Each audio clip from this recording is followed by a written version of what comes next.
आज आपण नागपंचमी विशेष पारंपरिक पद्धतीचे 3 पदार्थ बनवणार आहोत.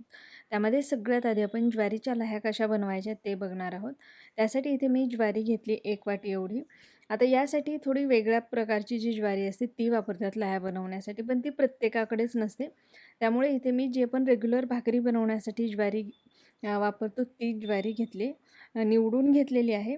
आता काय करायचं आपल्याला गॅसवरती एका पातेल्यामध्ये पाणी गरम करायला ठेवायचे. पाणी चांगलं कडकडीत गरम होऊ द्यायचं. पाणी व्यवस्थित गरम झाल्यावर गॅस बंद करायचा आहे आणि नंतर त्यामध्ये आपल्याला ही ज्वारी घालायची आहे. गॅस बंदच राहू द्यायचा, पुन्हा सुरू करायची गरज नाही. एकदाला मिक्स करून घ्यायचं आणि 10 मिनटं किंवा 15 मिनटं हे आपल्याला असंच ठेवायचं. 10-15 मिनटं झाले की ही ज्वारी आपल्याला एका चाळणीमध्ये काढून घ्यायची. पाणी पूर्णपणे निथळू द्यायचं आणि यातलं पाणी सगळं निथळल्यावर आपल्याला ही ज्वारी एका नॅपकिनवरती टाकून त्याला सुकवून घ्यायचं आहे. याला थोडंसं आपण पसरवून घेऊयात आणि आता हे 8-10 तास किंवा रात्रभर आपल्याला असंच ठेवायचं आहे. जर दुसऱ्या दिवशी तुम्हाला ज्वारीच्या लाह्या करायच्या असतील तर ही स्टेप रात्रीच करून ठेवायची.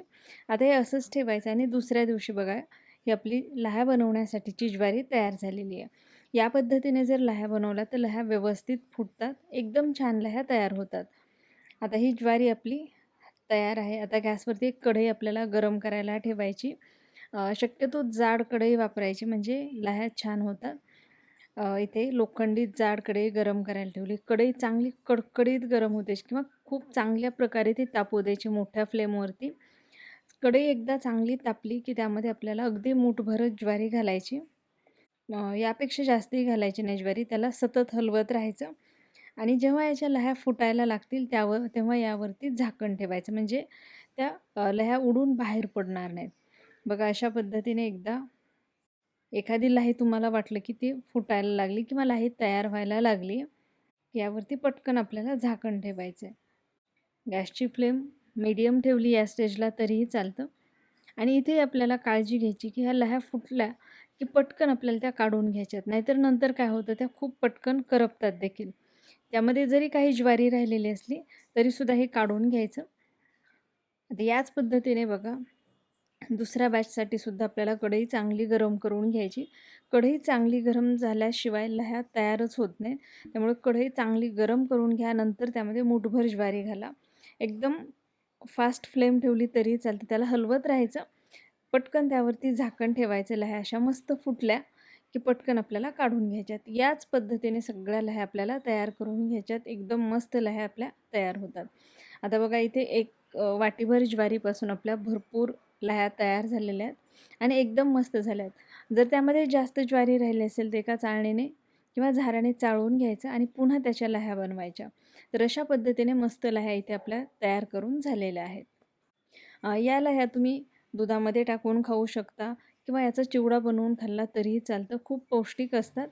तर नक्की बनवा. आता यानंतर आपण नागपंचमीला आवर्जून बनवला जाणारा दुसरा पदार्थ म्हणजे पुरणाचे दिंड कसे बनवायचे ते बघणार आहोत. पुरणाचे दिंड बनवण्यासाठी सगळ्यात आधी आपल्याला पुरण तयार करून घ्यायचे. त्यासाठी इथे मी 1 कप चणा डाळ घेतली आहे. स्वच्छ धुवून घ्यायची 1-2दा आणि गरज वाटली तर भिजवायची म्हणजे वेळ असेल तर किंवा नाही भिजवली तरीही चालतं. तर डाळ स्वच्छ धुवून घेतलेली इथे मी भिजवत नाही आहे. गॅसवरती पाणी गरम करायला ठेवले कुकरमध्ये. त्यामध्ये ही डाळ घालायची. त्यामध्ये गरज वाटली किंवा तुम्ही घालत असाल तर अगदी थोडी हळद घालायची. थोडंसं तेल घालायचं. कुकरचं झाकण लावायचं आणि कुकरच्या 3 शिट्ट्या आपल्याला करून घ्यायच्यात. 3 शिट्ट्यामध्ये ही डाळ व्यवस्थित शिजते. कुकरची वाफ पूर्ण जाऊ द्यायची. आता डाळ बघू शकता चेक करायची आपल्याला. मस्त शिजली गेली की आपल्याला ही डाळ चाळणीमध्ये काढून घ्यायची. त्याचं जे येळवणी आहे ते वेगळं करायचं आपल्याला. ते आमटीसाठी वापरायचं. म्हणजे आमटी छान होते. आता काय करायचं ही डाळ आपल्याला एकतर तुम्ही या स्टेजला वाटून घेऊ शकता किंवा यामध्ये गूळ घालून परतून घेऊ शकता. तर मी इथे वाटून न घेता डायरेक्ट यामध्ये गूळ घालून याला परतून घेणार आहे.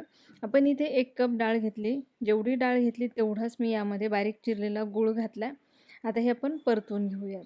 आता इथे एक टिप सांगते. बऱ्याचदा काय होतं असं जर तुम्ही परतायला गेलात, डायरेक्ट डाळ शिजवून घेतली आणि त्यामध्ये जर गूळ घातला तर काही डाळ कधी-कधी कडकही होऊ शकते आणि नंतर ती वाटली जात नाही. खूपदा असं होतं. ते का होतं? तुम्हाला जर माहिती असेल तर कमेंट करून नक्की सांगा. आता हे छान असं परतून झालं, घट्ट झालं, की यामध्ये वेलची आणि जायफळ पूड घालायची, गॅस बंद करायचा आणि हे गरम असतानाच आपल्याला पुरण यंत्रातून किंवा चाळणीतून बारीक करून घ्यायचं. आता हे पुरण आपलं तयार झालेलं आहे. मग आता पुरणाचे दिंड बनवण्यासाठी वेगळी काही कणिक लागत नाही. जी आपण पुरणाच्या पोळीसाठी कणिक बनवतो किंवा भिजवतो तीच कणिक घ्यायची. इथे मी अगोदरच ही कणिक भिजवून ठेवलेली होती. त्यातले फक्त काय करायचं आपल्याला छोटे-छोटे गोळे तयार करून घ्यायचे. जशी आपण पुरी बनवतो त्याच साईजची आपल्याला ही पुरीच समजू शकता तुम्ही लाटून घ्यायची. पातळ लाटायची, खूप जाड ठेवायची नाही आणि छान एकसारखी लाटून घ्यायची. बघा अशा पद्धतीने व्यवस्थित लाटल्यानंतर यामध्ये आपल्याला हे पुरण भरून घ्यायचे. आता खूप ठिकाणी ना नागपंचमीच्या दिवशी भाजलेले पदार्थ, तळलेले पदार्थ बनवत नाहीत. तर हे पुरणाची दिंडच बनवले जातात. बघा आता हे असं पुरण भरून याला व्यवस्थित फोल्ड करून घ्यायचे. व्यवस्थित बंदही व्हायला हवं हे. खूप छान लागतात हे खायला. आता अशाच पद्धतीने सगळे दिंड आपल्याला बनवायचे आणि याला स्टीम करायचे. आता इथे मी स्टीमर घेतले, त्याला तूप लावून घेते. स्टीमर नसेल तर जसं तुम्ही इतर वेळी ढोकळा किंवा काही वाफवायचे पदार्थ चाळणीवरती वाफवून घेता तसंही याला वाफवून घेऊ शकता. आता सगळे दिंड मी इथे तयार करून घेते आणि नंतर याला आपण वाफवून घेऊयात. आता नागपंचमी विशेष तुमच्याकडे काय बनवतात? नागपंचमीला दिंड बनवतात की खीर कानोले बनवतात की पुरणपोळीच बनवतात? हे मला कमेंट करून नक्की सांगा. आता हे सगळे दिंड बनवून झाल्यानंतर याला आपल्याला स्टीम करून घ्यायचे. तर मोठ्या फ्लेमवरती साधारण 8-10 मिनटामध्ये हे व्यवस्थित स्टीम होतात किंवा थोडाफार वेळ कमी जास्तही लागू शकतो. आता बघा 10 मिनटं झालेली आहेत. ही दिंड व्यवस्थित वाफवून झालेले आहेत. एकदम छान जेव्हा हे वाफवले जातील तेव्हाच ते चवीलाही छान लागतात. आणि जेव्हा आपण याची पारी लाटतो तर ती छान पातळ करायची म्हणजे ते छान लागते चवीला. आता बघा हे मस्त दिंड तयार करून घेतले की वरतून तूप टाकायचं आणि खायचे. खायला एकदम मस्त लागतात. आता यानंतर आपण अजून एक पारंपरिक पदार्थ बनवणार आहोत, खीर आणि कानोले. खीर कानोलेसुद्धा खूप ठिकाणी आवर्जून नागपंचमीला बनवले जातात. आता त्यासाठी काय करायचं, सगळ्यात आधी आपण खीर कशी बनवायची ते बघूयात आणि आज आपण एकदम सोप्या पद्धतीने खीर बनवतोय. त्यासाठी गहू म्हणजे खिरीचे गहू जे असतात तेही तुम्ही वापरू शकता किंवा जो दलिया असतो जो आपण लापशीसाठी वापरतो तोही त्याचीही खीर बनवू शकता. तर आज मी तोच घेतला एका वाटीतला घरी बनवलेला आहे. म्हणजे घरी गहू भरडून जो दलिया बनवतो पण तो आहे आणि हा विकतचा आहे. तर तुम्ही कुठलाही घेऊ शकता. याची खीर एकदम सोप्या पद्धतीने किंवा झटपट होते, पटकन शिजतो हा आणि गहू जेव्हा आपण शिजायला लावतो तो थोडासा वेळ लागतो. आता काय करायचं, कुकरमध्ये हा दलिया घ्यायचा, त्यामध्ये थोडे तांदूळ घालायचे. अगदी 2 चमचे तांदूळ घेतले, त्याला 2-3दा चांगलं धुवून घेऊयात. विकतचा दलिया वापरणार असाल तर धुवून घ्या. खूपदा त्याला पावडर वगैरे लावलेली असते, तो खराब होऊ नये म्हणून. अशा पद्धतीने दलिया 2 ते 3 वेळेला धुवून घेतला की त्यामध्ये आपल्याला पाणी घालायचे. तर इथे मी गरम पाणी केलेलं होतं तेच घालते. शक्यतो गरम पाणी घातलं की हा दलिया व्यवस्थित आणि पटकन शिजतो. आता दलिया समजा 1 वाटी जर असेल तर 3-3.5 वाटी पाणी तुम्ही यासाठी घालू शकता. यामध्ये मी खोबऱ्याचे काप घातलेले आहेत आणि याला शिजवून घेतलेत. कुकरच्या 3 शिट्ट्या करायच्या. 3 शिट्ट्यामध्ये व्यवस्थित शिजतो, पाण्याचं प्रमाण जर बरोबर घातलेलं असेल तर. आता बघा हे छान शिजलं गेलेलं आहे. एकदम मऊसूत याला शिजवायचं, खूप कडक ठेवायचं नाही. आता हे व्यवस्थित शिजल्यानंतर यामध्ये मी गूळ घातलेला आहे. गूळ आता कोणाला कमी आवडतो, कोणाला जास्त गोड आवडतं. काहीजण 1 वाटी जर दलिया असेल किंवा गहू असतील तर तेवढ्यासाठी 1/2 वाटी एवढाही गूळ वापरतात. तर तुम्हाला गोडाचं प्रमाण कसं हवं आहे त्यानुसार गूळ घालायचा. आता यामध्ये हे घट्ट वाटते म्हणून मी थोडंसं पाणी पुन्हा घातलेलं आहे, पण पाणी गार न घालता गरम करूनच घालायचं. आता यामध्ये बरेच जण या स्टेजला दूध घालतात. पण दूध जर तुम्ही यामध्ये लगेच घालून ठेवलं तर खीर जास्त वेळ राहत नाही, ती खराब होते. त्यामुळे शक्यतो मी पाणीच वापरते आणि जेव्हा खायची आहे खीर त्यावेळेला दूध घेते. आता पाणी घालून हे मिक्स करून घेतलं आहे. यामध्ये मीठ घातलं आहे. मीठ घालायचंच कारण ही खीर मिठाशिवाय चांगलीच लागत नाही. गव्हाची कुठलीही खीर तुम्ही बनवा, त्यामध्ये मीठ घालावंच लागतं.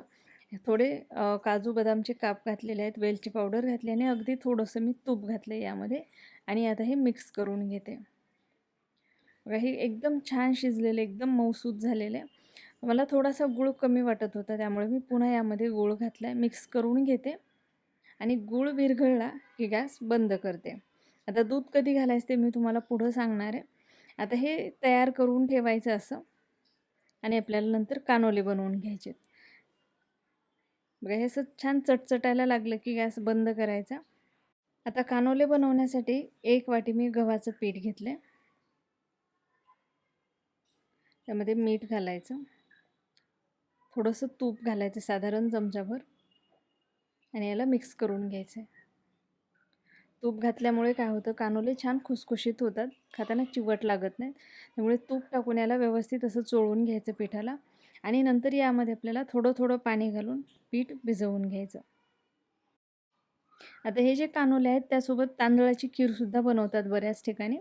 तर तुम्ही आवडीनुसार तांदळाची खीर किंवा गव्हाची कुठलीही बनवू शकता. दोन्हीही खीरी यासोबत खूप छान लागतात. आता बघा छान पिठाचा असा गोळा घट्टसर भिजवून घेतला. त्याला 10 मिनटं मी तसंच ठेवलं आणि 10 मिनटानंतर पुन्हा एकदा थोडंसं मऊ करून घेतलं. आता याचं काय करायचं आपल्याला, छोटे छोटे गोळे तयार करून घ्यायचे. फार मोठ्या साईजचे नको आहेत आपल्याला, अगदी छोटे छोटे करायचे, जेवढे आपण पुरीसाठी बनवतो सेम त्या पद्धतीचे. आता त्यातला एक गोळा घ्यायचा आहे आणि याला आपल्याला लाटून घ्यायचं आहे. आता कानोले बनवताना याला लाटताना पीठ लावायचं नाही, तूपच लावायचं. तूप नसेल आवडत तर तेल लावू शकता, पण पीठ नाही लावायचं. आता असं छान तूप लावून याला मी लाटून घेतलं आहे. छान पातळ लाटून घ्यायचं, खूप जाड ठेवायचं नाही. बघा असं लाटून झालं, याला आपल्याला तूप लावून घ्यायचं आहे. याला फोल्ड करायचं, जसं आपण घडीची चपाती बनवतो सेम त्या पद्धतीने पुन्हा इथे तूप लावायचं आणि पुन्हा याला एकदा फोल्ड करायचं.